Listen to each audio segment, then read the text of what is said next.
Dobrodošli v podkastu Oskarizmi, tokrat na eni drugi lokaciji. Seveda z mano Oskar Savarin, jaz sem Andraž Frais. Z Oskarjem sodelujeva že 30 let, mogoče malo več. Oskar me je kot mladega nadebudnega oblikovalca vzel pod svoje okrilje, da skrbim za podobo njegove agencije in me je danes pozval, da vodim podcast. Hvala, Oskar.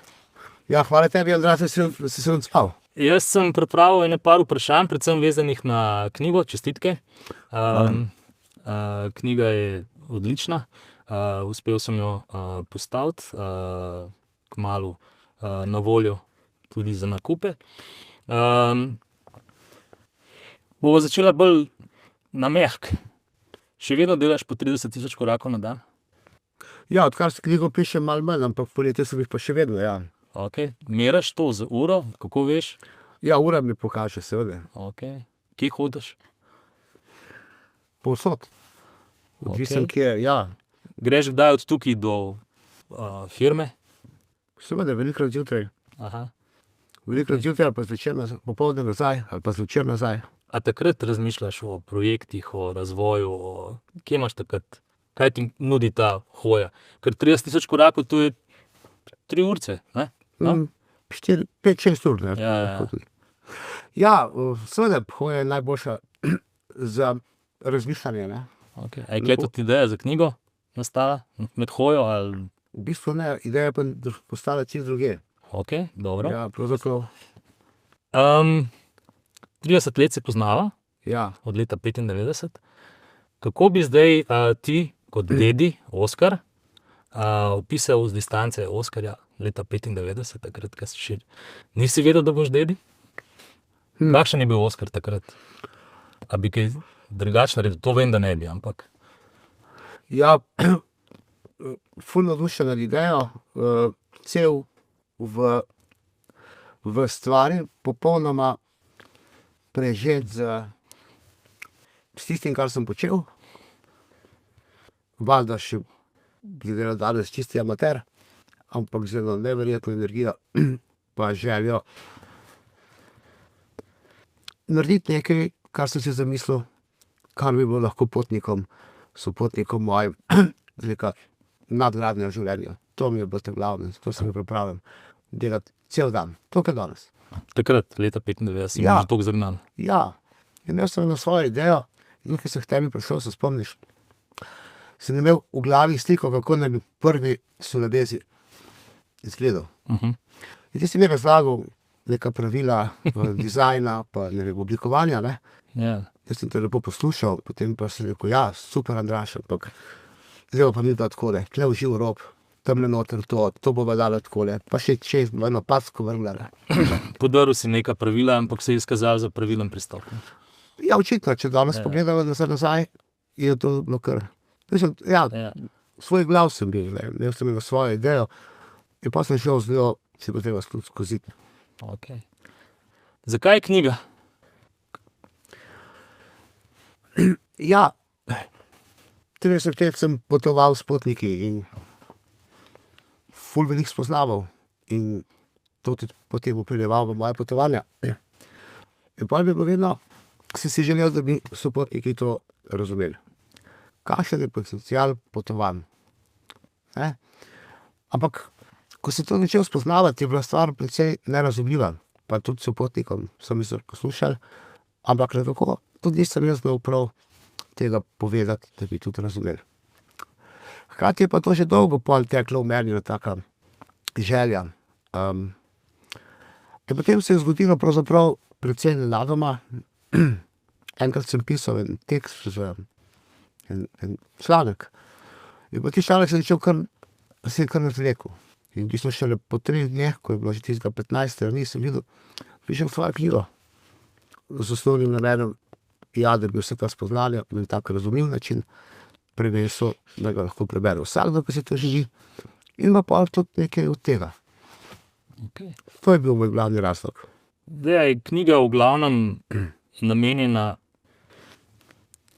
vem, da je namenjena vsem, ampak je knjiga sfokusirana na sopotnike, da bi te bolj razumeli, oziroma Kaj bo bralec dobil enkrat, ko bo prebral knjigo, po tvojem mišljenju? To bo itak vsak zase, ampak ali pa kaj je tvoja želja, da bi bralec vedel? Samo da bi te bolj spoznal, da bi vedel, o čem razmišljaš in kako, ali je bil tudi cilj kakšen drug?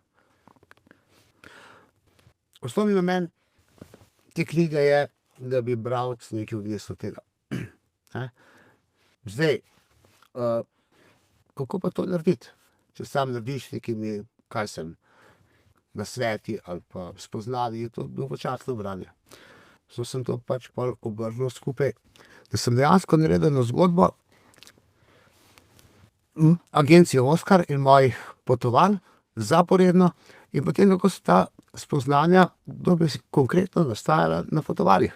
Na Soleveziju, v vzhodni Turčiji, v Jemnu, na Tibetu, skupaj s potniki. In tako sem hotel potem bralcu ta spoznanja predložiti skozi kontekst, v katerem so nastajali. To pa so na potovanja. To so nekje, lahko rečem, tudi stekane dežele, ki smo jih skupaj raziskovali. V knjigi imaš veliko tudi osebnih stvari, tako da lahko izvemo malo tudi o tebi v preteklosti. Mešaš malenkost z poslovnim načinom in pa tudi z tvojim osebnostnim razmišljanjem. Ni namreč vsem jasno, kako si uspel spraviti na noge tako veliko agencijo, zelo uspešno.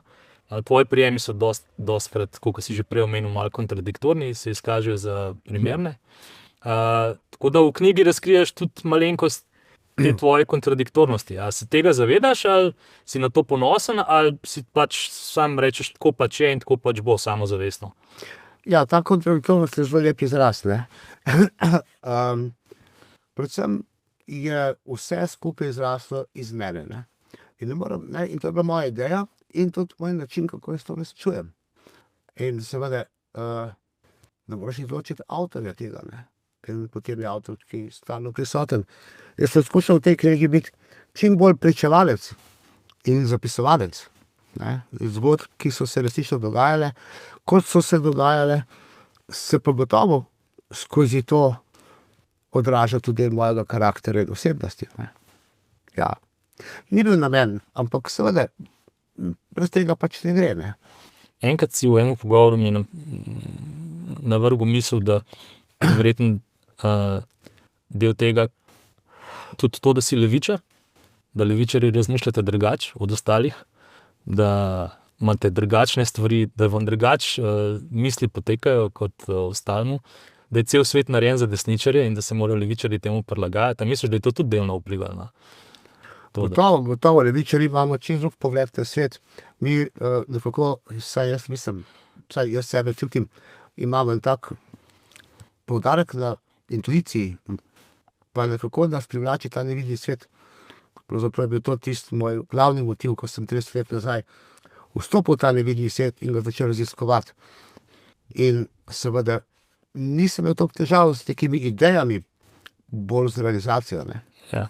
Ja, to je levičarji smo bolj, pa v bistvu kot levičar se mi zdi velika priložnost. Če imamo svet desničarjev, pa smo mi levičarji lahko tisti, ki lahko temu kaj dodamo. Okej. Zaupaj nam, sopotnikom tudi, kaj je bistvo potovanja, v tem primeru tvojega celega življenja. Kje si ga ti našel in kdaj? Sam smisel, a se je spremenil? Si leta 95 je bilo bistvo potovanja nekje drugje kakor danes, ali si v tem času že? Pa v bistvu, to bi bilo lažje razložiti skozi knjigo, ki je lepo napisana. Ampak če želim tako na kratko povedati, ali pa skušam razumljivo povedati, je smisel potovanja v tem, potovanje nam omogoča, da odkrijemo en delček sebe, ki ga doma ne moremo. Ja. In ta delček sebe potem na potovanjih odkrivamo in potem na osnovi tega, in to je tisto, mi zdi, tisti krovni temelj. Jaz sem takrat v tistem potovanju leta 96 odkril nek notranji svet, ali pa nevidni svet, kakorkoli zdaj to imenujemo, kot neko dodatno zgodbo, kot neko dodatno resničnost, ki nadgrajuje obstoječo, to, kar mi doma mislimo. In tam noter sem našel en velik del sebe. Lahko rečem celo večina. In to se mi je zgodilo na potovanju in potem se mi je tudi zgodilo to, da v bistvu moje poslanstvo je postalo, da bi skušal tudi mojim sopotnikom odpreti vrata v ta nevidni svet, kjer bi našli še en delček sebe. To je bila tista osnovno izhodišče. Potem pa sem začel voditi in pripravljati potovanja. In potem sem ta potovanja tako pripravljal, da bi to čim bolj omogočil. In potem so sopotniki na teh potovanjih in se mi je dogajalo podobno. Res tudi oni so prišli do enega delčka sebe, ki mogoče sploh niso vedeli, da obstaja, ali pa sploh niso verjeli, da obstaja ta nevidni svet, v katerem jaz pridelujem. Ampak se je bilo zgodilo skozi izkušnjo samo. In potem sem videl, da to lahko počnem. In to je postalo potem moje poslanstvo. Skratka, kaj sem želel povedati, da je potovanje, ta ultimativni smisel potovanja jaz vidim v odkrivanju samega sebe. Ampak verjetno nekdo, ki gre prvič s tabo, Ja. na tem potovanju razkrije ta nevidni svet, ki mu ustreza, zaradi katerega bi šel še na to potovanje, da bi podoživel to izkušnjo ali da bi to izkušnjo poglobil. A z vsakim potovanjem se potnik poglablja to izkušnjo ali jo v bistvu in je to nek, bom rekel, trigger, da si čez 1 leto, pol leta spet želi podobne izkušnje, da to pogreša v domačem okolju? Pa ja, recimo, če rečemo temu nevidni svet po domače, je neka duša, kakor je to izvrženo iz domačega izrazoslovja, je ta duša ogromna in prostrana. In pravzaprav ti, ko začneš raziskovati in odkrivati te kotičke duše, odkriješ najprej enega, potem drugega, potem tretjega, To je ogromen prostor. Jaz ne vem, če bo kdaj prišel do konca, pa sem spustil po teh. V vsakem potovanju sem odkril en delček sebe. Skozi spoznanje, kako skozi razne dražljaje, ki prihajajo, ki jih da samo potovanje, potem ki jih da gostujoča dežela, in potem tudi skupina, v kateri se nahajamo. To je izjemno pomemben element. In vsi ti trije elementi te potem potegnejo izven domačega načina življenja in te vzpostavijo totalno drugim dražljajem. In na to si ti spontano odzivaš, ker nimaš odziva, ker doma so drugi dražljaji in drugi odzivi. In tako potem se počasi spoznavaš, korak za korakom, potovanje za potovanjem. Ampak kaj je najboljše pri vsem je, da en mali kotiček duše, ki ga spoznaš in ga potem najprej ga spoznaš, najprej vidiš, da obstaja, potem ga raziščeš in spoznaš in potem ga lahko v domačem življenju zaživiš. Kar pomeni, da lahko domače življenje močneje živiš, oziroma vsak trenutek je potem lahko preprosto močnejši. Razumem. Ja, bolj izrazen, bolj svetel. Kot bi rekel, lahko v prispodobi, kot da bi sonce vedno močneje sijalo na življenje, kakršno je. Se pravi, ne rabi se življenje spremeniti, ampak ti imaš močnejši odnos do njega, bolj si vpet v to življenje, močneje ga sam doživljaš in posledično seveda to isto življenje ima lahko bistveno večji smisel. In to ti da let v tvoji knjigi, v katerem pišeš. Ja, to je to potovanje letenje na sredini potovanja, ko pravzaprav... Se bomo vrnili še na to, ker sem te hotel vprašati, šel sam, da veva iz česa. Skratka, s pomočjo tega letenja obogatuješ tvoje domače življenje, ko prideš nazaj. Tako, in potem ti tam doživiš ta del sebe, lahko v tem miru in odmaknjenosti potovanja, ga tudi raziščeš in spoznaš in ga pripraviš v to obliko, da potem ga lahko zaživiš doma.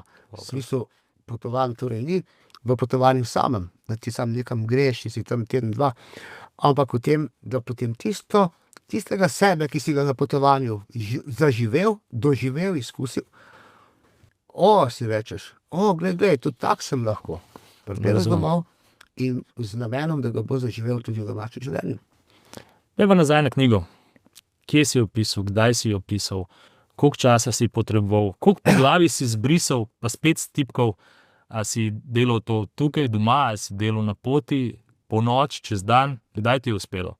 Koliko časa si rabil, koliko časa je knjiga nastajala, sama knjiga kot taka? Ja, zgodba Da si bil ti zadovoljen na koncu. Ja, vedno je zgodba bolj zapletena, ko gre za levičarje. Okay. Najprej se je začelo po zimi, ko sem tukaj 2 meseca pisal noč in dan, tam tudi po 26 ur na dan, ko je vrelo z mene. in takrat je šel tak spoznavalni proces čez. Ko je bilo videti, kot da bi se celo 30-letno obdobje razkrilo takole pred tabo in bi lepo lahko gledal zaporedja, kaj je vplivalo na kaj, kako se je dogajalo. In vse tisto, kar sem že zdavnaj pozabil, se kar nekako razkril in se je izpostavil. To je bil ta prvi del. Ampak tam sem napisal maso enih tekstov, ki pa potem niso bili uporabni, niso bili razumljivi, bili so pa zame. Potem pa je minilo praktično 9 mesecev, 8 mesecev minilo in konec septembra sem razmišljal, nekaj moram iz tega narediti. Pa se je prišel pa varianta, da gre tisto preurejati, kar me se ne sploh, ni me potegnilo. Sem začel znova pisati. No, ta knjiga je nastala na osnovi tistih spoznanj tega, te predzgodbe, je pa nastala pravzaprav v dobrih 2 tednih. Pisal sem jo počel tukaj, kjer sem zdaj, torej v terasi naše hiše. Spet tako nekje od 6 zjutraj do 2 po noči, 2 tedna. Je bruhal iz tebe, pa si še pol še enkrat prebrati, kaj si napisal? Ja, Kako proces kot tak? Ja, najprej bruhali iz mene, potem seveda in je bilo treba vrsti na papir, ne. To je bilo tisto, kar je prišlo ven, potem pa se šel oblikovati, to pa je bilo pa drugi val, ne. Če je šlo boje skupaj, meni to ne stese. Ker pol zabremzam, ne, če grem oblikovati tekste, se mi zdi, da zabremzam ta spoznavni proces, ne. Tako da najprej sem mogel vrsti na papir, potem pa v 2., 3., 4. časi oblikovati in nekje po 15, 16 je bila potem knjiga narejena, ne. Si bil zadovoljen tudi z njo? Ja, sem bil. Bil sem ful zadovoljen zaradi tega, ker je razumljiva, se mi zdi, da se lepo bere. Imam občutek, da sem dobro razporedil zaporedja tem in prelive, da se da lepo tako. In to, kar mi je najbolj pomembno, da bo jo nekdo z veseljem bral in da bo potem lahko vsrkal nekaj, kar bo lahko koristilo. Mislim, da sem to dosegel in zato sem zadovoljen. A filme gledaš? A si ti sploh človek, ki se usede pred televizijo pa pogleda dober film? Ne. Ne. Zaradi tega, ker zadnje poglavje knjige je napisano zelo tako v duhu, da puščaš odprto možnost v stilu najboljših hollywoodskih blockbusterjev, ko na koncu nihče ne ve, a bo film doživel nadaljevanje ali ne. Kdo je tisti producent, ki odloča o tem, producentu v narekovajih, a bo ta knjiga doživela nadaljevanje, sequel, a je ta producent Sonce, ali je to ti, ali... Dvomim, da bo uspešnost prodaje merilo tega. To je še ena taka zanimiva lastnost levičarjev, ne. Da sem jaz prišel v ta nevidni svet, sem na koncu tega nevidnega sveta spoznal, jaz s tem upravljam notranje sonce. To je, ali je to nek moj višji jaz, s tem se ne ukvarjam, jaz sem ga začutil in ga živim.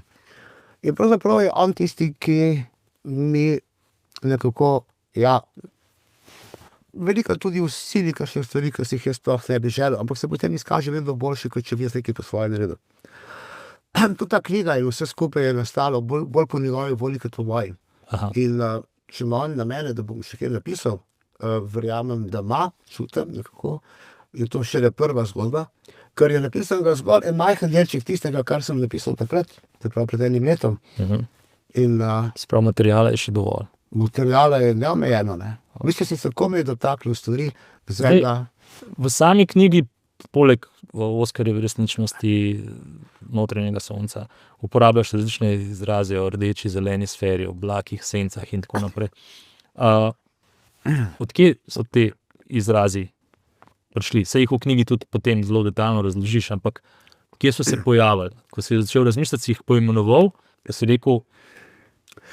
Ja, to je bila moja 30-letna, lahko rečem 30-letni izziv, ker meni se je to dogajalo, jaz sem to izkušal in spoznaval. In nisem veliko bral ali pa da bi si kaj izobraževal. In potem sem glede na to, kaj se mi je dogajalo, skušal najprej razložiti, kaj se mi sploh dogaja, ker to je izven pojmovne predstavnosti naše zahodne resničnosti. Potem pa to tudi poimenovati z nekimi ali pa si ustvariti neke primere, s katerimi sem si to lahko poimenoval, zato da sem lahko razumel. Ker to je prišlo v obliki nekih uvidov, spoznanj, nekih sanj, recimo, ne, velikokrat se mi je sanjalo kakšne stvari, ki jih zdaj še uresničujem. Zdaj to je najti neko izrazoslovje. In tako sem pa vse te izraze najdu sam, meni so popolnoma jasni, mi lepo delujejo, ne. Seveda pa se pojavi izziv, ko pa želim tebi, Andraž, kaj povedati, ne. Da ti govorim o notranjem soncu, o nevidnem svetu, o rdeči in zeleni sferi, o sencah, o arhetipskih postavitvah in tako dalje, ki pa nimaš te izkušnje. In kako boš ti mene tukaj razumel? In to je bil tisti glavni razlog, zakaj pravzaprav zdaj do te knjige nisem našel pravega načina, kako to prenesti. Lahko sem prenesel vodnike, v enem intenzivnem procesu, ki je bil res intenziven, ampak to je bilo, 40-50 ljudi enkrat na leto, ne? Nisem pa mogel to prenesti komurkoli, ki bi si to želel. Razumem.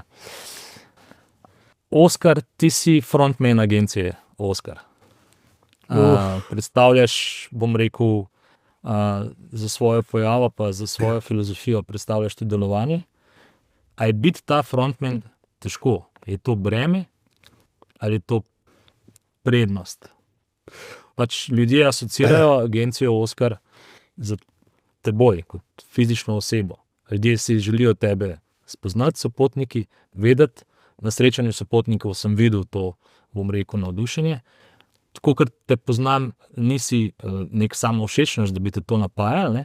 Ampak vseeno bi želel samo, če mi rečeš, a je to kdaj breme?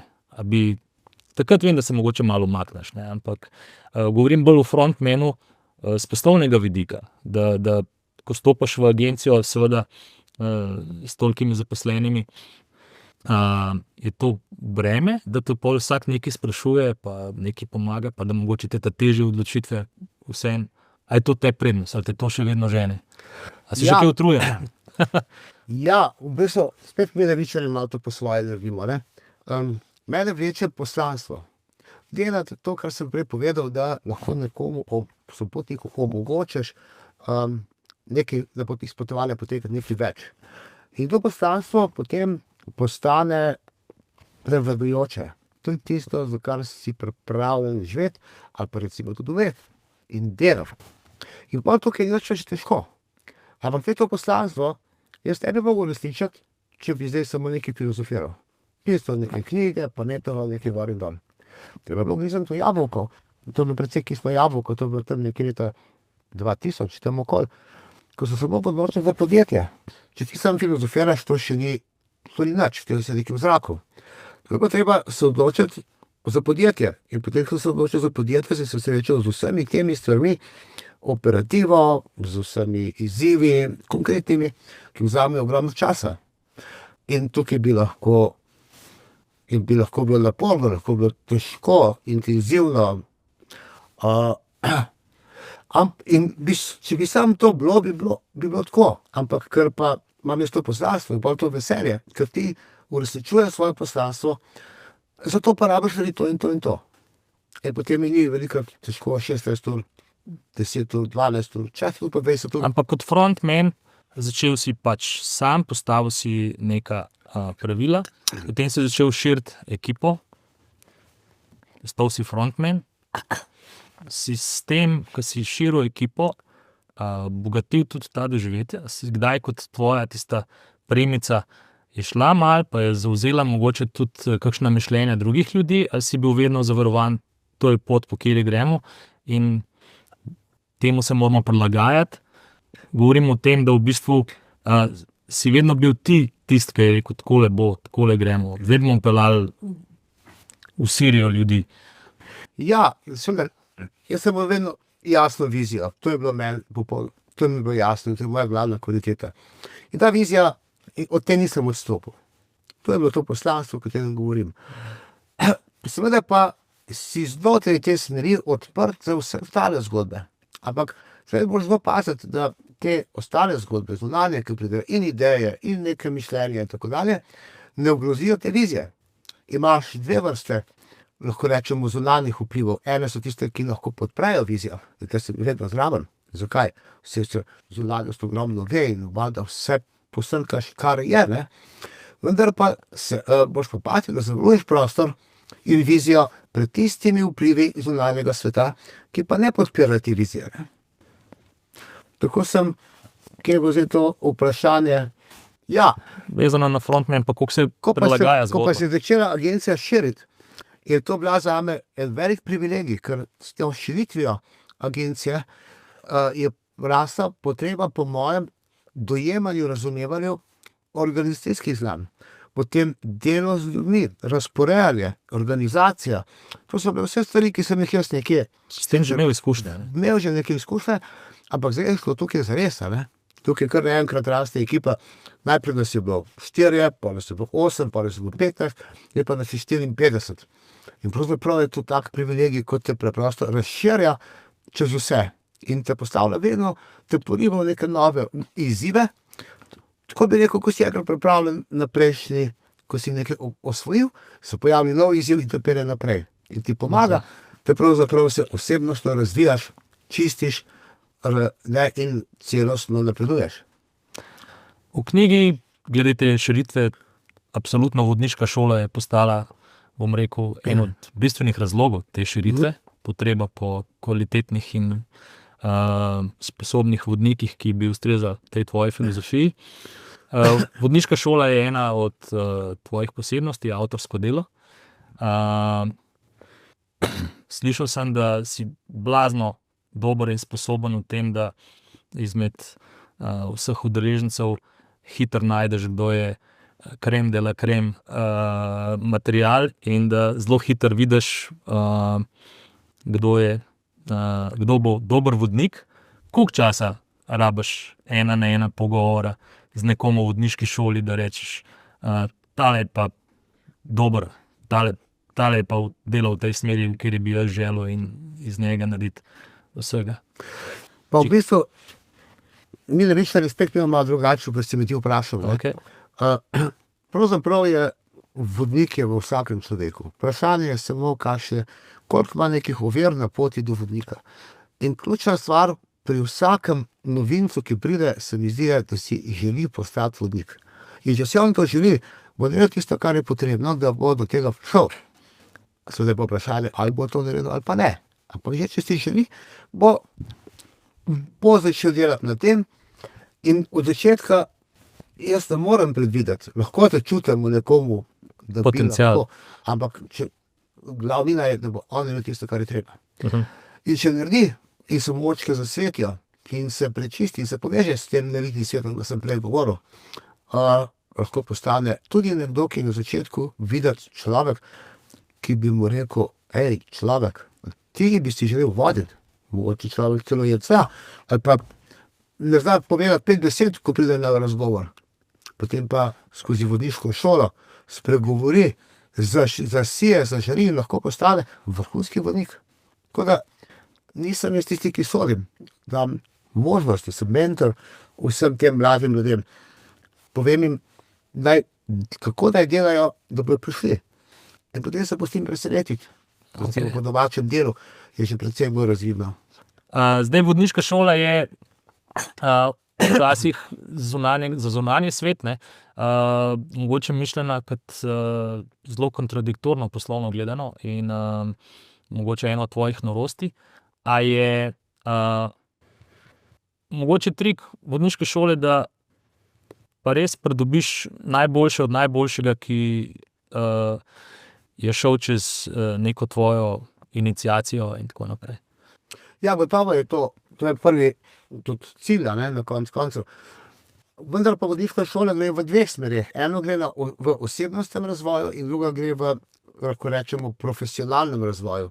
Ker ne moreš ti nekomu samo dati tehnik vodenja, ne da bi ga osebnostno prečistil in postavil v lik vodnika, da bi bila osebnost prava. Ne.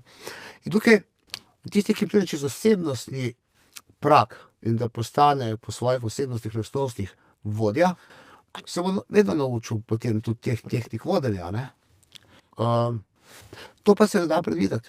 Na začetku se ne da predvideti. In tukaj je pa ta pot, ki jo delamo skozi vodniško šolo. Zdaj, v tej, bom rekel, množici sopotnikov, ki zdaj potujejo z agencijo Oskar, seveda se najdejo tisti, ki so zelo navdušeni, tisti, ki so navdušeni, najdejo se pa seveda vedno in tega vem, da si vajen, tudi nekateri, ki se kaj pritožujejo in tako naprej. Ali pa. Kakšen si ti kot človek? A te, bom rekel, pritožba na neko tvoje potovanje, ki je nastalo izpod tvojega peresa, točno veš po dnevih, kaj se bo kdaj kaj dogajalo, kaj si bojo ogledali, bil si tam, izkusil si to. A to, če se nekdo pritoži konkretno, pa pove, kako pa kaj, te to prizadene oziroma te to prizadene do te mere, da si malo control freaka in greš potem analizirati, kaj je res bilo, kdo je vodil, kaj se je zgodilo, a je bil sonce, a je bila dež, a je bila slaba hrana in tako naprej. Kakšen si ti kot človek? Te take stvari počgejo, da greš analizirati zaradi tega, da vidiš razloge, ali zaradi tega, da zadevo izboljša, da se drugič več ne ponovila, kaj je taka stvar? Vedno se me pritožba potnikov, pa tudi pohvala. Vsak odziv se mi vedno dotakne. In grem pogledat, kaj se je zgodilo. Relativno hitro razpoznam, kje je catch. Tukaj treba pa, jaz sem pristaš potovalne svobode in vsakdo mora imeti pravico, da se izrazi tako, kot on to občuti. In če je nekdo nekaj občutil kot neprijetno, naj te izrazi. In če je občutil za prijetno, da izrazi. In to je čist cool. Druga stvar pa je, če vidim, da je potovanje teče tako, kot je moglo biti, da je vodnik, da je vse skupaj teklo. In nekdo si ni zadovoljen, je to njegova pravica in pač mu ni bilo všeč. Meni je zamno hudo, ker ni mogel doživeti to, kar potovanje omogoča. In kar se tega tiče, je tudi ta knjiga eden od odgovorov, mogoče pa bo ta človek lahko prebral in bo prišel do tega, kje pa je potencial potovanja. Če pa je tukaj agencija zraven, da smo kje zafrkani, ali da je bo kakšen transfer, ali so bili hoteli, ali skratka, da smo nekaj mi naredili, takrat me pa prizadene, me pa hudo. In takrat si potem razmišljam, valjda naredimo vse za to, da se to ne bo več ponovilo. In tukaj pa je en glavni generator razvoja agencije Oskar in pa kvalitete. Danes smo na izjemno visoki kvaliteti.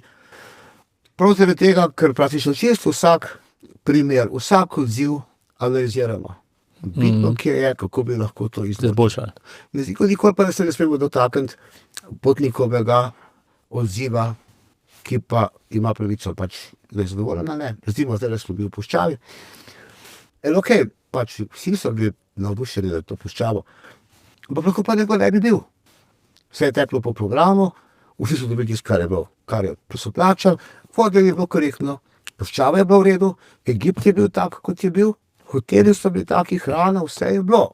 Vendar pa, lahko bi se našel eden, dva ali pa vsi, ki pač jim to ne bi bilo všeč.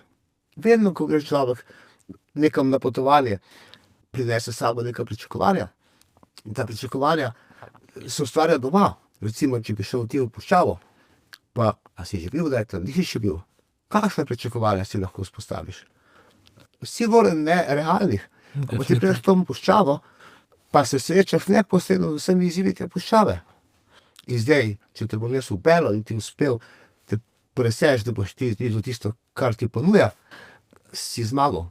Tukaj se naveževa lahko direkt, ker sem te prekinil, direkt moje naslednje vprašanje. V knjigi imaš izjemno poglavje, na katerega se pol tudi parkrat nanašaš in vračaš. Razložitev pojmov nalet, let, dolet. Poslušalci naj sami preberejo knjigo, da bojo izvedeli, kaj to je. Zate pa vprašanje, kaj bi ti svetoval sopotnikom, da bi faze naleta pa doleta čim bolj skrajšali? A morajo to narediti že doma, pred odhodom na pot, ali potem, ko se vrnejo, da čim bolj izkoristijo? Vem, ti boš rekel, da je pač treba mogoče vzeti malo daljše potovanje, kjer je potem čas letenja daljši, ampak a je še kaj drugega, da se oni bolj pripravijo? Seveda. Potovanje se pravzaprav začne z razmišljanjem o potovanju. Tisti pravi prizemljeni vidik potovanja se začne pa z odločitvijo oziroma s prijavo. Takrat praktično se potovanje iz neke ideje pride v resničnost. Točno to potovanje, točno takrat in tam. In takrat se pojavi potem tudi ta odnos sopotnika, tudi če je 2-3 mesece pred odhodom ali pa pol leta, odnos do tega potovanja. In to potovanje postane ena dodatna razsežnost tudi v domačem življenju. Slej ko prej se spomniš nanega, včasih ti je doma neprijetno, pa rečeš, te boš šel potovati, to je pa tisto za mojo dušo. In potem, ko se pa začne bližati odhodu, se pa pojavijo tudi razni strahovi, dvomi in pa tisti, a sem izbral to pravo potovanje, kaj pa če se bo to zgodilo, kaj pa če se bo zgodilo in tako naprej. Ne? Vse skupaj ta proces generira, zapravo cel proces do odhoda samega je, nanega se ful lahko sopotnik pripravi, tako da pravzaprav se skuša zadržati navdušenje in čistiti vsa pričakovanja glede potovanja. Vsa pričakovanja, ki so v domačem življenju ustvarjena glede neke prihodnosti, so nerealna in potem v samem potovalnem času lahko se motijo. To je prva stvar. Druga stvar je pa, ko greš od doma na zborno mesto za potovanje, takole skušaš narediti. Ne? Od zadaj puščam domačo resničnost z vsemi skrbmi, mislimi, pričakovanji, ne? In videti, kaj lahko narediš, da bi se odprl potovanju. Ne samo gostujoči deželi. Najprej potovalnemu vetru, se pravi, ja, jasno je, da bo drugače. Prej sem bil doma, sem hodil v službo in tako dalje. Zdaj pa se usedem tukaj na avtobus in šibamo nekam. Smo v gibanju, ne? S tem skrajšaš ta nalet. Gotovo, potem drugo. Če greš brez pričakovanj, pa da se prepustiš. Ja, in potem tudi skupina, ne, prej si posameznik, si kompetenčen za vse, potem greš v skupino, imaš vodnika in on ti reče, Vlad, kakati in tako, mislim, kdaj lahko greš na WC, kdaj lahko ješ, kaj boš jedel in tako dalje. Se pravi, če to sprejmeš vnaprej in si temu odpreš, si naredil en korak bliže temu, da si čim hitreje v letenju. In potem to drugače gostujoče dežele. Če se, recimo, greš v Iran, zdaj, če si ti, to je značilna drugačnost. Zdaj, če se ti boriš s tem Iranom in si razmišljaš, ja, kakšni so dol, kakšni niso, neki vrednotiš levo, desno, boš ogromno časa porabil, da boš potem ta Iran sprejel. Če pa se odpreš, pa rečeš, izbral sem si Iran in sprejemam Iran tam, kjer je, se pravi v Iranu, takega kot je, in ne, da ga zdaj vrednotim, ampak da razmišljam, kako se mu lahko odprem, kako lahko vstopim vanga, kako lahko ga začutim in zaživim s tem, kar je. No, in vidite, to je tudi ena taka stvar. Če greš s tem namenom, potem vstopiš v potovanje, je lahko vstopni potovalni mlin zelo kratek. Lahko je tudi samo transfer do letališča Benetk. Razumem. Ja. Zdaj, trojke, pa večinoma štirke, govorimo o tipu tvojih potovanj. Kako bi komentiral, recimo, ljudje rezervirajo tvojo štirko. Veselijo se, vendar pred odhodom moraš še ful stvari narediti. Ogromno nekih stvari je treba v domačem okolju porihtati in pridejo čisto utrujeni na zborno mesto. Ja, super. In potem, seveda jih to potovanje, kaj dosti se ne spočijejo na štirki, ne? Ja. In pridejo domov še bolj utrujeni, ne? In si, govorim, fizično utrujeni, psihično seveda razširjeni. Ampak kako takim ljudem olajšaš letenje, to tranzicijo iz njihove utrujenosti, da jim spet nalet skrajšaš? Oziroma, drugo vprašanje, kaj rečeš ljudem, ki bi si po zaključku trojke ali pa štirke želeli še nekam spočiti na eno točko ali nekam tazga za 3 dni. Je to nekje v tem stilu ali ti rečeš, ne, za doživetje trojke ali štirke morate zdaj tukaj s tem prekiniti domov in tako naprej? Pa gled, trojke in štirke v bistvu niso toliko intenzivne, kot se zdi. One so celostne in nagovarjajo človeka v globino. Niso tako naporne. V bistvu so včasih celo manj naporne od turističnih potovanj, ki so bolj produktivna. Tukaj je več plastov teh potovanj, se pravi, ti greš malo, hodiš, pa potem malo obleduješ, pa se dogaja. Skratka, ni to nek napor fizičen ali pa kakršenkoli. Je pa, v bistvu, se pa poveča moč doživetja, ker se soba odpre in vate udre strahotno veliko iz doživeti in tako dalje. Razumem. Zdaj v knjigi na kar nekaj mestih omenjaš tudi svojo družino, tudi vez z tvojo mamo. Mama je samo ena. Seveda, brez nje ne bi Sinovi bilo mene. smo seveda že po sami naravi bolj navezani na mamo. Kako je tvoja mama je tudi potovala s teboj? Kako so te potovanja z mamo, ki ima seveda Vedno prav. vedno prav in ima neko moč nad sinovom vedno, kako so njene pripombe vplivale? Si mogel kaj spremeniti? So bile dobrodošle njene pripombe? Si na kakšni poti zaradi tega kaj spremenil tudi za ostale sopotnike? Koliko mama vpliva na te zadeve pri tebi? Ja, za najbolj odnos je bila mama kot sopotnica zelo, v bistvu, to je zelo dobro vplivalo na najin odnos. Zakaj? Ker tam je bila ona kot sopotnica ena od v skupini in jaz vedno vem, da vsi sopotniki imajo vedno prav in so pravi, kakršni so. Ja? Kar bi doma z mamo velikokrat ni uspevalo. Ampak ko sem bil pa tam, je pa bila ona en glas. In tudi jaz kot vodnik, moja vloga vodnika drugačna, bo pa sem jaz sin z mojo mamo in pijeva kavo. In ona meni nekaj razlaga, kaj je bolj prav od tega, kar jaz počnem, in tam imam jaz individualno. Tako, kot je bil pa ona del, sem jaz pa to njo sprejel kot sopotnico.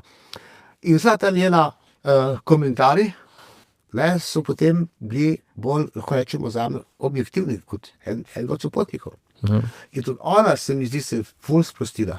Postala je sopotnica, navezala stike z ostalimi, ustvarila se skupinska dinamika in v tej skupinski dinamiki je tudi ona dobila drug odnos do mene, tako da se mi zdi, da tlele sva skozi ta najna skupna potovanja nadgradila odnos, ki ga imamo tudi zdaj, ne. Razumem. Ona ni iz potovalne branže, a ne? Neki pa. Ja, ona je pač, ampak če ona reče, veš kaj, Oskar, tukaj bi pa mogel tole tako narediti. A je to nekaj, kar, a res, ali si kaj spremenil? Pa recimo?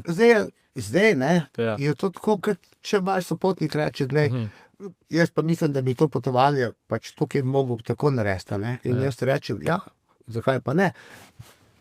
In poskušam razložiti, zakaj jaz vidim, da je prav to zaporedje Razumem. mogoče.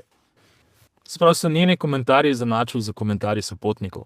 Tako je, in Vrednost tega. To je, mislim, da kar en največji dosežek v življenju, ne. Dobro. A je agencija Oskar družinsko podjetje? A bi ga kot gospodarsko družbo opredelil kot družinsko podjetje? Kar pomeni, definicija pravi, da jo obvladujejo družinski člani. V bistvu je agencija Oskar, če je družina, skupina ljudi, ki diha skupaj v enem takem res, ki so dedicated, ko bi rekel, Predani, ja. predani v uresničevanju te vizije, ko smo zastavili, pa je to družinsko podjetje. Dobro. Okay. Ja, to je družina. Mi vse ustvarjamo, sodelavci, s katerimi nas že desetletja družijo, skupne izkušnje, smo v zgodbi, smo predani, delamo in to je družina. Razumem. V tem kreiranju podjetja si kdaj začutil, da je Slovenija, slovenski trg premajhen zate? Kot svetovljan si prepotoval cel svet, uvidel različne obsege ekonomije, si tudi po izobrazbi ekonomist. Pa me zanima, kako jemlješ to, bom rekel, velikost tvoje agencije, uspešnost tvoje agencije glede na to, da trenutno, bom rekel, pomagam iz podatkom, verjetno 90% potnikov izhaja iz Slovenije. A si to videl kot prednost ali kot zaviralni moment? A te kdo kdaj omejeval?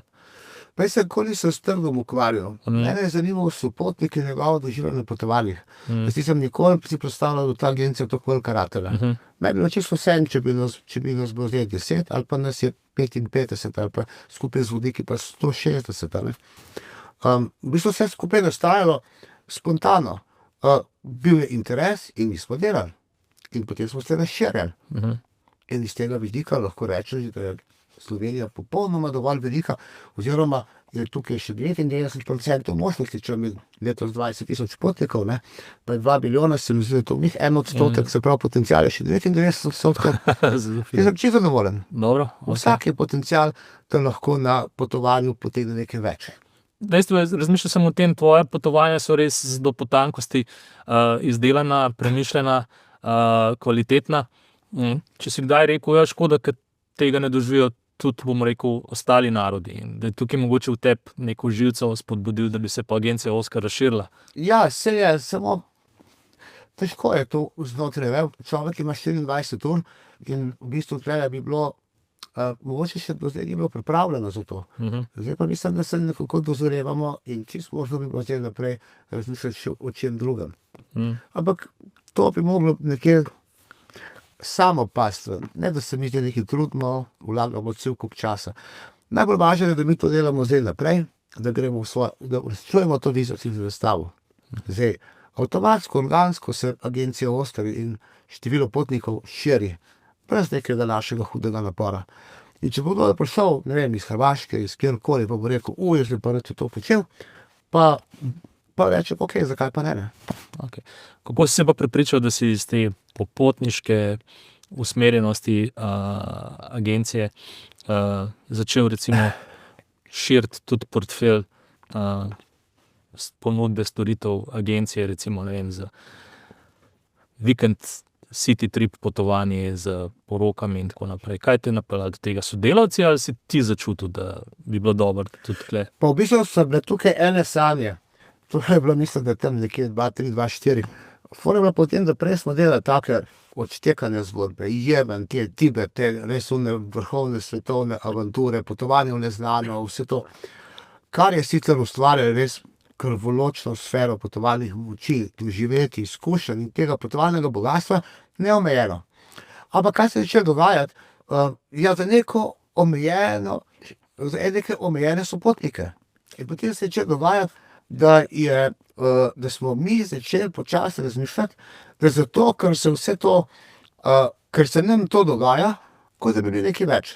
In potem sem rekel, ne, to že diši na sekto. Aha, razumem. Pa sem si rekel, ne, če želimo mi uresničevati to poslanstvo, ki sem prej omenil, potem je potrebno iti v resničnost, kakršna je. In zaobjeti to, ne da smo nekje na obrobju in teramo tle nekaj 100 ljudi in se imamo za nekaj, ampak da gremo v jedro, da se soočimo z vsemi izzivi, ki pa so v turistiki in v konkurenci in vsem tem. In se potem nekako, se pol razmišljamo, kako bomo pa te naše spoznanja uresničili tudi na turističnih potovanjih, tudi na enodnevnem, tudi na dvodnevnih turah, nekaj malega dodali glede iz teh naših spoznanj, iz teh dolgih svetovnih potovanj. In to so bile take sanje, zelo močne, te si pravim povedne sanje, ki se ne moreš upirati, in takrat sem jaz zaokrenil to barko v celoto, se pravi, ne gre za spremembo, ampak gre za nadgradnjo, še vedno smo ostali v tem, lahko rečem, po pravem potovalnem feelingu, to, kar je naša značilnost, razširili pa smo se potem na turistična in pa na krajše potovanja. Danes imamo vse in to ustvarja velik prostor, od recimo enodnevnih izletov do 23-dnevnih pustolovščin. In znotraj tega prostora pa zdaj lahko se sopotnik kipe, izbere, kaj mu paše. Tako. Vrnimo se nazaj na knjigo, prepotoval si cel svet, spoznal kupico ljudi. Kje so na svetu za tebe najlepše ženske? Tega poglavja nisem našel, si ga zbrisal. Poleg Slovenije seveda, da ne bo. Ja, seveda, zato ker ni odgovora nanje. Ni? Ne. Ok. V redu, dobro. Na teh potovanjih, predvsem iz poslušanja preteklih podcastov, ko ste imeli recimo podcast z gospodom Šerugo, s Tomotom Križnarjem in tako naprej, sem zasledil, da imaš tudi neko mnenje o tem. Zato sem rekel, verjetno je poglavje bilo namenjeno, ampak je rekel Oskar, ne, tega pa ne bom pisal. Ni bilo tega poglavja. Zato, ker kontekst vprašanja ni v skladu z mojim pogledom na resničnost. Razumem. Nikjer. To je tako, če bi vprašal, kje na državo imaš najraj. Dobro. Ja, tega vprašanja ti nisem postavil. Ja, to je vrednostna sodba. Ja. Dejstvo je, da vsaka država ima nekaj strahovito svojega. In namesto, da vrednotiš in res ukvarjaš s tem, ali je Iran boljši od Jemna, ali je Eritreja boljša od, Indonezije, Šrilanka ali karkoli, in se ukvarjaš s tem, če sem v Iranu, grem vanga in ga začutim. Razumem. In potem grem v Pakistan in ga začutim in padem noter in posrkam iz njega vse. In potem, če boš še enkrat to naredil, Andraž, nikoli ne boš več razmišljal, a je boljši Iran, a je boljši Pakistan. Razumem, dobro. Okay. Pa še enkrat vprašaj ženske. Si mi odgovoril. Hvala ti. Eno zadnjih vprašanj. Zadnjič sem bil poleg, ko si imel predavanje na festivalu za 3. življenjsko obdobje v Cankarjevem domu. Ja. V občinstvu je bil tudi par, ki s tabo že vrsto let potuje in mi je dal v bistvu neko potrditev, o kateri sem že jaz prej razmišljal. Gospa je glede na svoja leta prepotovala že veliko sveta, tako je tudi rekla. In skratka, tega ne trdim jaz, tega ne trdiš ti. In je rekla eno zelo tako opazko, je rekla, skupine, ki potujejo z agencijo Oskar, so drugačne, nama blizu, ujamemo se, dobro se počutimo, ni pretiranih minusov, da bi se mogla pritoževati nad svojimi sopotniki.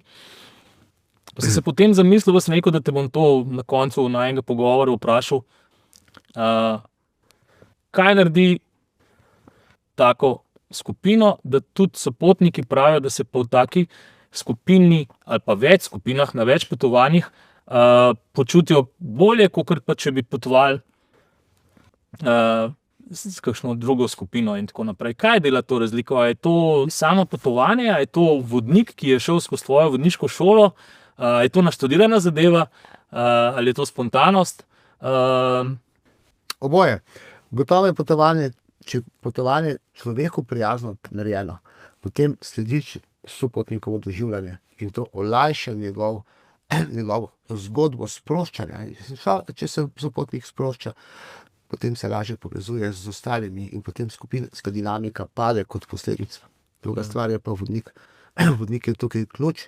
Če je vodnik v skladu z našo vizijo, potem je on obvlada, mi se to učimo, kako to početi. Se pravi, ampak on mora biti osebnostno tak, znati to početi.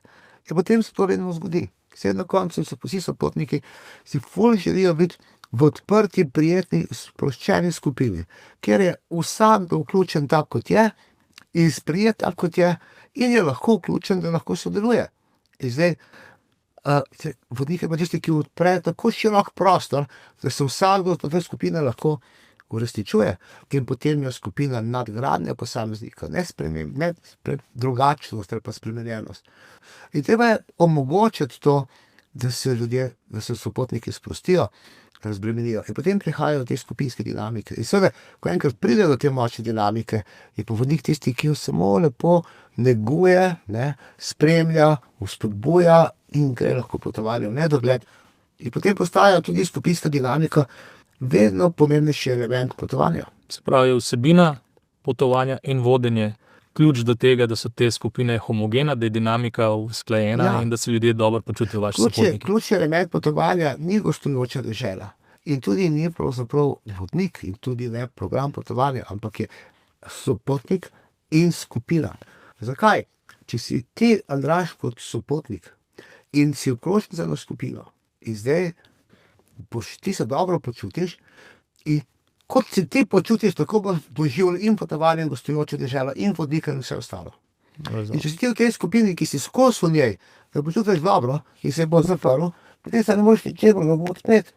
To je ključ. Vse ostalo je potem pa spremljava. Tako jaz to vidim. Tudi na skupinsko dinamiko jaz kot vodnik lahko vplivam, na gostujočo deželo pa ne morem. Iran je tako, kot je. In Indonezija je taka, kot je. Ja, lahko pa na sopotnika naredimo to, in če se bo nekaj odprl, potem bo tudi Iran, Indonezijo, Indijo doživljal. Vse. Dobro. S tem bi se jaz zaključil. Nekaj sva povedala o zgodbi, nekaj sva povedala o tebi kot samem. Ene par stvari sem uspel dobiti iz tebe. Okay. Najlepša hvala za ta pogovor. Še enkrat čestitke za knjigo. Jaz mislim, da je odlična. Predstavljena v obliki s posameznih poglavij, ki so zelo kratka.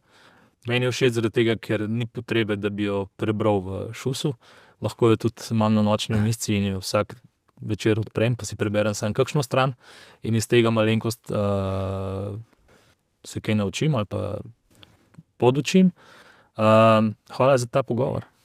Gledam, Andraž, tole bi ti povedal, ne, da sem že skoraj pozabil prejle. Namreč, ko sem pisal to knjigo, sem imel pred sabo recimo okoli 6000 sopotnikov, ki sem jih prepeljal v zadnjih 30 letih. In poznam jih. Marjan, Milan, Cilka, Lučka in še pač. Vidim me, z njimi sem potoval po teh deželah. In čutim v sebi. In potem ko sem pisal knjigo, sem imel občutek, kaj bi jim napisal nekaj, da bi bilo nekaj zanje, da bi nekaj prebrali, da bi nekaj novega spoznali, da bi se tudi oni videli v tej knjigi, ne? Da bi lahko nekaj podoživeli, ali pa da bi s tem potovanjem lahko nekaj dodatno doživeli. Ne? In ko sem to knjigo napisal, ko sem vprašal, zakaj, a če se zadovoljen z njo, sem dobil občutek, ja, vsi. Tudi enega ne poznam, ker se ga ne bi nekaj natrpilo. In če je to, recimo na 6000 potnikih, ki jih osebno poznam, jaz verjamem, da tudi na vseh ostalih, kdorkoli bo knjigo vzel, da mu bo lahko podobno se zgodilo. Ne? Si zaobjel vse. To bodo povedali tisti, ki bodo brali. Okay. Ampak iz svojega pojmovnega sveta, pa iz tega, kar sem izkusil, lahko trdim, da večina bo dobila nekaj. Jaz lahko potrdim temu. Dejstvo je, da je knjiga zelo lepo strukturirana, od začetka do samega konca. Tvoje poimenovanja so seveda originalna in pojasnjena, ampak dajo misliti in vse svoje razmišljanje tu zelo dobro argumentiraš. Tako da, čestitam. Hvala, Andraž. Naj se tiče vsega profesija. Čakam nas svetla prihodnost. Hvala. Vam pa do naslednjega podcasta. Hvala za poslušanje in gledanje. Pozdravljeni. Živijo.